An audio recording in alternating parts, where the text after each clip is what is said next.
창세기 백문백답 여호와 하나님 앞을 떠난 가인. 여러분의 구독, 좋아요, 알림, 댓글은 이 사역에 큰 힘이 됩니다.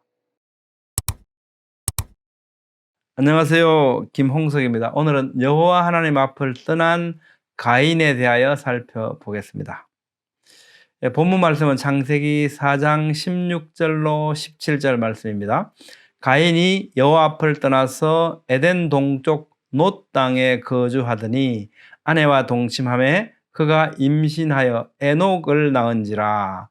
가인이 성을 쌓고 그의 아들의 이름으로 성을 이름하여 에녹이라 하니라.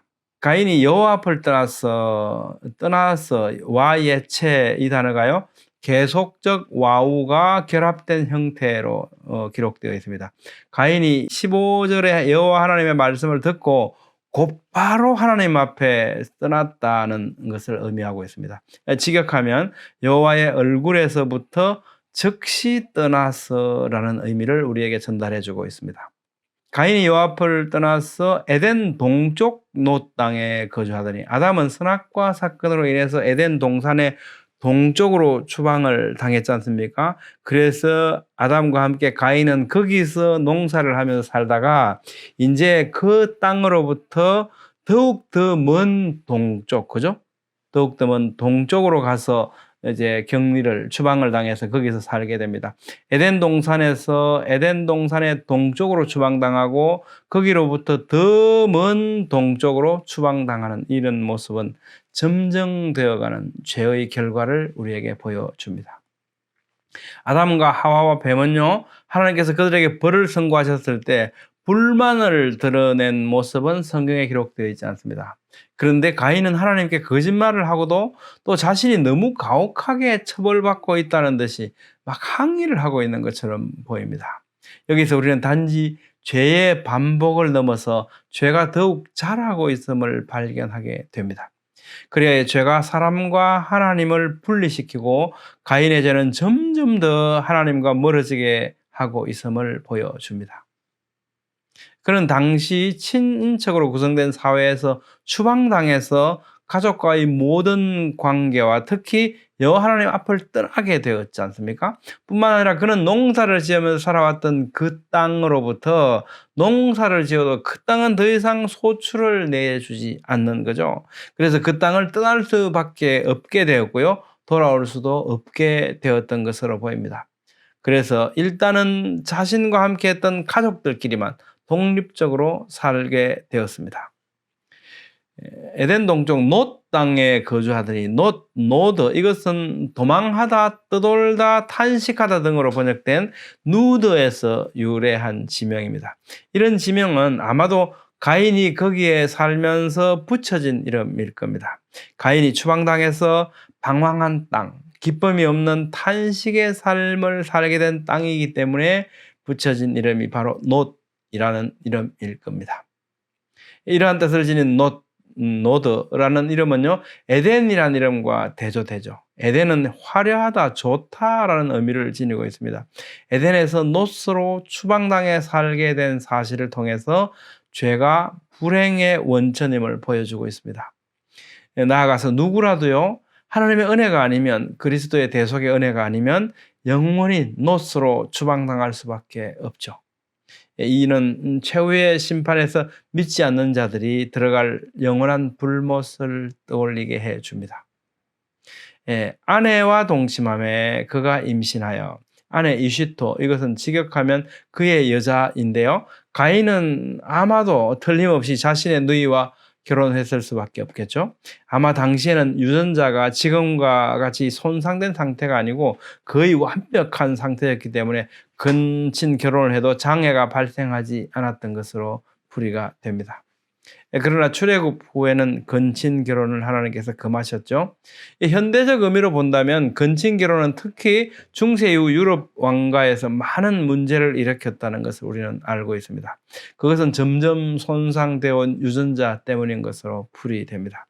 그가 임신하여, 여기는 이제 그가 되어 있지만 3인칭 여성 단수이기 때문에 그녀가 임신하여 이런 뜻입니다.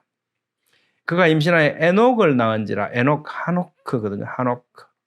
성경에는 동일한 이름을 가진 인물이 4명이 있습니다. 4명이 나오는 거죠. 에녹 포함해서. 야레스 아들이요 머두셀라의 아버지 에녹, 하노크, 또 르우반의 장자 하노크, 또 아브라함의 후처 그두라가 낳은 아들인 미디안의 아들 하노크. 이 인물들이 다 동일한 이름을 가지고 있습니다. 에녹이라고 하는 이 의미는요, 하노크, 봉헌하다, 사용하기 시작하다는 의미를 가지고 있고, 낙성식을 행하다, 가르치다로 번역된 하나크에서 유래했습니다. 가인의 아들 에녹의 이름의 의미에 대해서는 크게 2가지로 상반된 해석을 해왔습니다. 긍정적인 해석으로는요, 가인이 그 아들을 하나님께서 주신 은혜로 여기고 하나님께 봉헌하는 의미로 지었다는 견해가 있고요. 반면에 또 부정적 해석으로는 하나님을 떠난 가인의 계보의 시작, 즉 하나님을 떠난 자들의 계보의 시작이라는 의미를 담은 것이라고 보는 견해도 있습니다. 어쩌면 가인은 단지 자신의 계보의 시작이라는 의미로 아들의 이름을 에녹이라고 지었다 할지라도 결과적으로 보면 그 후손들에 대해서 기록된 성경에 따르면 그 이름은 하나님을 떠난 자들의 계보의 시작이었다는 사실로 드러납니다. 가인이 성을 쌓고 와이에히이다라는 뜻의 하야 동사에서 와우 계속법이 적용된 미완료형이거든요. 이 문법적인 얘기를 이렇게 말씀드린 이유는 충분한 의미가 있기 때문입니다.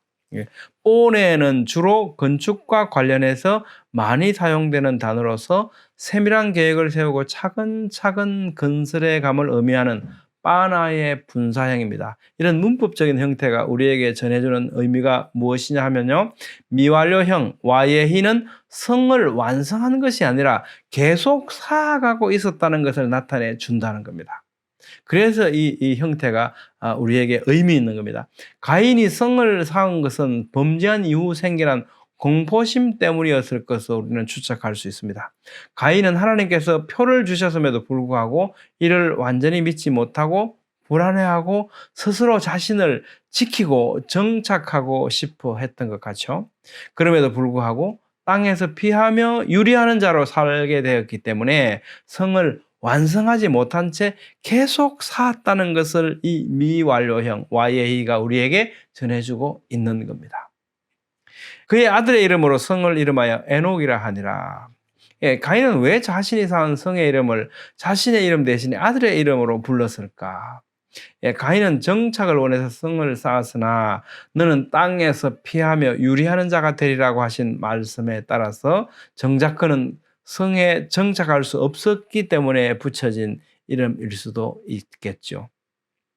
한편 하나님께서 땅을 피해 유리하는 자로 살아갈 것이라고 말씀하셨음에도 불구하고 성을 쌓은 것은 노홍수 이후에 하나님께서 온 땅에 흩어져서 충만하라고 하신 말씀에 반대해서 사람들은 흩어짐을 면하자 하면서 바벨탑을 쌓았지 않습니까? 바로 그 사건을 생각나게 해줍니다. 이는 가인이 하나님께 대한 자신의 믿음과 태도를 고치려고 하지 않고 계속 거역하고 대항했던 그의 태도를 나타내는 것으로 이해할 수 있습니다. 여러분 어떻게 생각하십니까? 오늘은 여호와 하나님 앞을 떠난 가인의 내력에 대해서 살펴봤습니다. 이것이 그의 한평생을 요약한 글이라는 점에서 보면 참으로 슬프고 무서운 일이죠. 다음 시간에는 가인의 후예들에 대해서 살펴보겠습니다. 감사합니다.